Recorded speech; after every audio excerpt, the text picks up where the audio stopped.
ఆకాశవాణి ప్రాంతీయ వార్తలు చదువుతున్నది బాలకృష్ణ ఎల్లాప్రగడ. ముందుగా ముఖ్యాంశాలు. ప్రధానమంత్రి నరేంద్ర మోదీ మన్ కీ బాత్ మనసులోని మాట కార్యక్రమం 136వ సంచిక ఈరోజు ఉదయం 11 గంటలకు ప్రసారమవుతుంది. కరువు పరిస్థితులను ఎదుర్కొనే పంటల సాగుపై రైతులకు అవగాహన కల్పించాలని ఆంధ్రప్రదేశ్ గవర్నర్ ఎస్ అబ్దుల్ నజీర్ సూచించారు. యువత చట్టసభల్లో ప్రవేశించి ప్రజాప్రతినిధులుగా వారి భావజాలాన్ని, ఆలోచనలను దేశ భవిష్యత్తు కోసం ఉపయోగించాలని తెలంగాణ ముఖ్యమంత్రి ఏ రేవంత్ రెడ్డి పేర్కొన్నారు. ఎర్రచందనం అక్రమ రవాణా ముఠాలకు సహకరిస్తే ఎవరినీ ఉపేక్షించేది లేదని ఆంధ్రప్రదేశ్ ఉప ముఖ్యమంత్రి కె పవన్ కళ్యాణ్ వెల్లడించారు. వార్తల వివరాలు. ప్రధానమంత్రి నరేంద్ర మోదీ తన మనసులోని భావాలను ఆకాశవాణి ద్వారా దేశ ప్రజలతో పంచుకునే మన్ కీ బాత్ మనసులోని మాట కార్యక్రమం 136వ సంచిక ఈరోజు ఉదయం 11 గంటలకు ప్రసారమవుతుంది. మన్ కీ బాత్ తెలుగు అనువాదం ప్రధాని ప్రసంగం అయిన వెంటనే ఒకసారి, రాత్రి 8 గంటలకు మరోసారి ఉభయ తెలుగు రాష్ట్రాల్లోని అన్ని ఆకాశవాణి, దూరదర్శన్ కేంద్రాల ద్వారా ప్రసారమవుతుంది. కరువు పరిస్థితులు ఎదుర్కొనే పంటల సాగుపై రైతులకు అవగాహన కల్పించాలని ఆంధ్రప్రదేశ్ గవర్నర్ ఎస్ అబ్దుల్ నజీర్ సూచించారు. బాపట్లలోని వ్యవసాయ కళాశాల ఆడిటోరియంలో నిన్న జరిగిన ఆచార్య ఎన్జీ రంగా వ్యవసాయ విశ్వవిద్యాలయం 58వ స్నాతకోత్సవానికి ఆయన అధ్యక్షత వహించారు. ఈ సందర్భంగా గవర్నర్ మాట్లాడుతూ ఎల్నినో కారణంగా వ్యవసాయంపై తీవ్ర ప్రభావం పడుతోందన్నారు. వాతావరణ మార్పులను వ్యవసాయ విశ్వవిద్యాలయాలు నిరంతరం పర్యవేక్షించి ప్రభుత్వానికి అవసరమైన ప్రత్యామ్నాయ చర్యలను సూచించాలన్నారు. ప్రస్తుతం వ్యవసాయ రంగం ఎన్నడూ చూడని సవాళ్లను ఎదుర్కొంటోందని గవర్నర్ పేర్కొంటూ, Agriculture today faces unprecedented challenges. Delayed monsoon, especially this year, El Nino, prolonged dry spells, extreme rainfall events, and increasing climate variability are placing enormous pressure on farming systems. The future of agriculture, therefore, cannot depend on favorable seasons. It must be built on resilient production system that conserve soil moisture, improve water use efficiency, restore soil health, and protect natural resource base for future generations. యువత చట్టసభల్లో ప్రవేశించి ప్రజాప్రతినిధులుగా వారి భావజాలాన్ని, ఆలోచనలను దేశ భవిష్యత్తు కోసం ఉపయోగించాలని తెలంగాణ ముఖ్యమంత్రి ఏ రేవంత్ రెడ్డి పేర్కొన్నారు.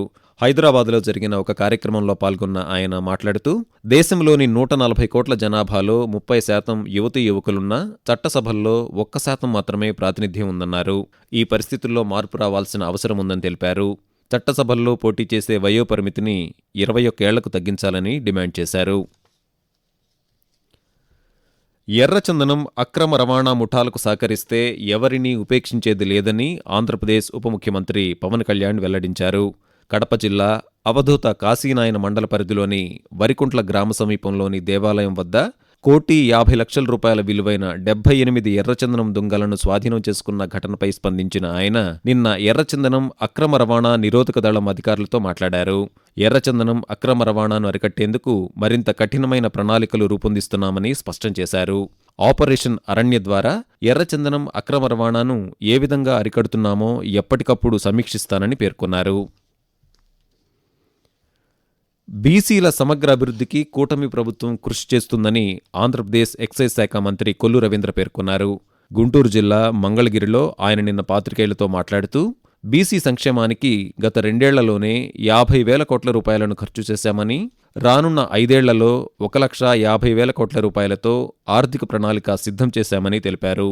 కొత్తగా 10 మహాత్మా జ్యోతిరావు పూలే గురుకులాలను ఏర్పాటు చేసి అదనంగా 5,000 మంది విద్యార్థులకు విద్యా అవకాశాలు కల్పిస్తున్నట్లు మంత్రి పేర్కొంటూ, ఈరోజు సంవత్సరానికి 50,000 కోట్ల రూపాయలు బలహీన వర్గాలకు ఇచ్చి, ఈరోజు 10 కొత్త రెసిడెన్షియల్ స్కూల్స్ ఇచ్చి ఏ రకంగా వాళ్ళని ఆర్థికంగా, సామాజికంగా, రాజకీయంగా ముందుకు తీసుకెళ్లాలని ఒక దృఢమైనటువంటి సంకల్పంతో ఇవాళ కూటమి ప్రభుత్వం పనిచేస్తా ఉంది. బీసీ రక్షణ చట్టబద్ధత విధంగా తీసుకొచ్చడానికి ఈ రోజు అన్ని కూడా చర్యలు తీసుకున్నాం. అతి త్వరలోనే ఆ చట్టం కూడా రాబోతా ఉంది. చేనేత కార్మికులకి 25,000 రూపాయలు ఇవ్వడం, చేనేత కార్మికులకి మరమగ్గాలుంటే 500 యూనిట్లు, చేతి మగ్గాలుంటే 200 యూనిట్లు ఉచితంగా అందిస్తా ఉన్నాం. అలాగే మత్స్యకారులకి 50 సంవత్సరాలకి పెన్షన్, అలాగే బ్యాన్ పీరియడ్ లో 20,000 రూపాయల చొప్పున వేట నిషేధ సమయానికి వాళ్ళకి అందిస్తా ఉన్నాం. ఆకాశవాణి ప్రాంతీయ వార్తలు వింటున్నారు. అల్లూరి సీతారామరాజు అంతర్జాతీయ విమానాశ్రయ ప్రారంభోత్సవ వేడుకల్లో ప్రజలు స్వచ్ఛందంగా భాగస్వాములు కావాలని ఆంధ్రప్రదేశ్ హోంమంత్రి వంగలపూడి అనిత పిలుపునిచ్చారు. విశాఖపట్నం కలెక్టరేట్లో అధికారులు, ప్రజాప్రతినిధులతో విమానాశ్రయ ప్రారంభోత్సవంపై మంత్రి సమీక్షా సమావేశాన్ని నిన్న నిర్వహించారు. ప్రారంభోత్సవ కార్యక్రమానికి వచ్చే ప్రజలకు ఎలాంటి ఇబ్బందులు కలగకుండా అన్ని ఏర్పాట్లు చేయాలని అధికారులను ఆదేశించారు. తాగునీరు, ఆహారం, భద్రతతో పాటు రవాణా సౌకర్యాలను పకడ్బందీగా కల్పించాలని సూచించారు. జిల్లాలోని వివిధ ప్రాంతాల నుంచి వచ్చే ప్రజల కోసం బస్సుల రూట్ మ్యాప్, సమయ ప్రణాళికను సిద్ధం చేయాలని మంత్రి ఆదేశించారు.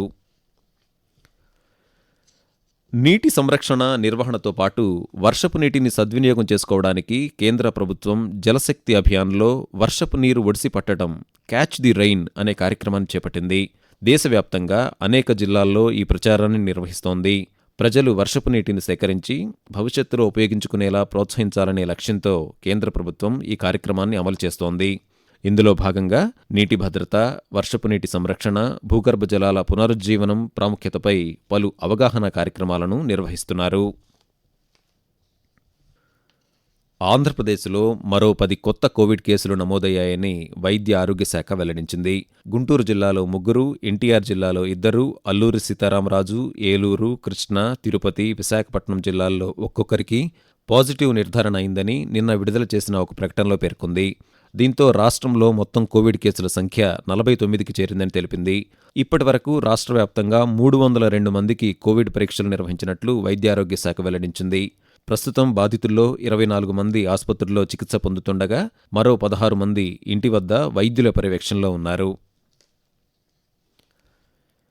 ఎల్నినో కారణంగా కష్టాల్లో ఉన్న రైతులకు సూక్ష్మ సేద్య పరికరాలను పంపిణీ చేసి అండగా నిలవాలని తెలంగాణ వ్యవసాయ మంత్రి తుమ్మల నాగేశ్వరరావు సూచించారు.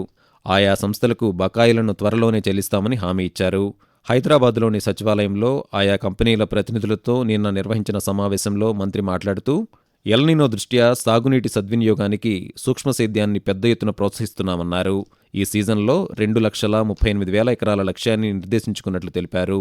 అనుమతులు వచ్చిన వెంటనే రైతులకు అవసరమైన పరికరాలను సరఫరా చేయాలని కంపెనీ ప్రతినిధులకు సూచించారు. ఈ క్రతువులో వ్యవసాయ, ఉద్యాన శాఖలు సమన్వయంతో వ్యవహరించి లక్ష్యాలను సమయానికి పూర్తి చేయాలని ఆదేశించారు. వాతావరణం. వాయువ్య బంగాళాఖాతం, పరిసర గంగా పరివాహక పశ్చిమ బెంగాల్, ఉత్తర ఒడిశా తీరాలపై అల్పపీడనం కేంద్రీకృతమై ఉందని అమరావతిలోని భారత వాతావరణ కేంద్రం తెలిపింది.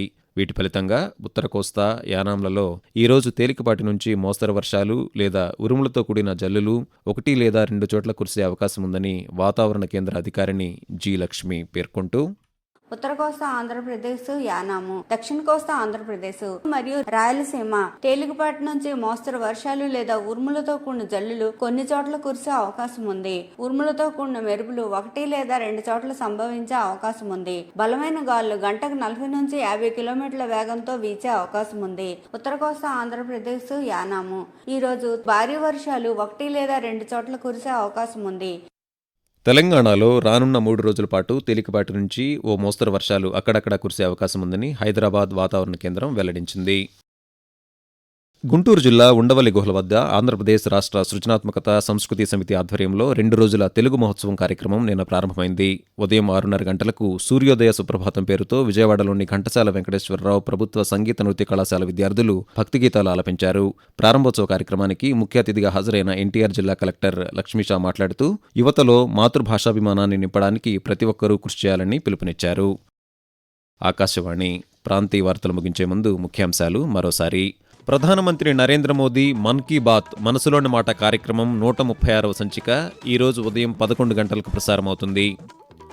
కరువు పరిస్థితులను ఎదుర్కొనే పంటల సాగుపై రైతులకు అవగాహన కల్పించాలని ఆంధ్రప్రదేశ్ గవర్నర్ ఎస్. అబ్దుల్ నజీర్ సూచించారు. యువత చట్టసభల్లో ప్రవేశించి ప్రజాప్రతినిధులుగా వారి భావజాలాన్ని, ఆలోచనలను దేశ భవిష్యత్తు కోసం ఉపయోగించాలని తెలంగాణ ముఖ్యమంత్రి ఏ. రేవంత్ రెడ్డి పేర్కొన్నారు. ఎర్రచందనం అక్రమ రవాణా ముఠాలకు సహకరిస్తే ఎవరినీ ఉపేక్షించేది లేదని ఆంధ్రప్రదేశ్ ఉప ముఖ్యమంత్రి కె. పవన్ కళ్యాణ్ వెల్లడించారు. ఆకాశవాణి ప్రాంతీయ వార్తలు ఇంతటితో సమాప్తం.